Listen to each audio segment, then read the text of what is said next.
સુરેન્દ્રનગર જિલ્લાના પાટડી તાલુકાના વિસાવડી ગામની પ્રાથમિક શાળામાં મહત્વપૂર્ણ વિકાસ કાર્યનો પ્રારંભ થયો છે। શાળામાં 2 રૂમના રિપેરિંગ અને 6 રૂમના નવીનીકરણ માટે ₹1.41 કરોડના કામનું ખાતમુહૂર્ત કરવામાં આવ્યું હતું। દસાડા લખતરના ધારાસભ્ય પી.કે. પરમારના હસ્તે શાસ્ત્રોક્ત વિધિથી ભૂમિપૂજન સંપન્ન થયું હતું।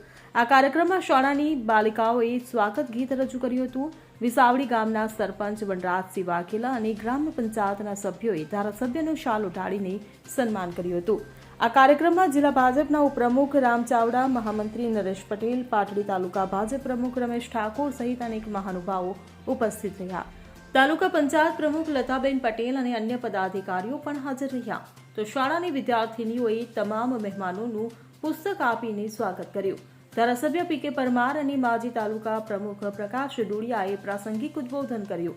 કાર્યક્રમમાં શાળાના વિદ્યાર્થીઓ, વાલીઓ અને ગ્રામજનોની મોટી સંખ્યામાં ઉપસ્થિતિ રહી હતી। Bureau report CN24 news. હવે જુઓ દેશ દુનિયાની તમામ ખબરો તમારી આંગળીના ટેરવે। ઉઠાવો મોબાઈલ અને Google Play Store પરથી ડાઉનલોડ કરો અમારી CN24 ન્યૂઝ મોબાઈલ એપ।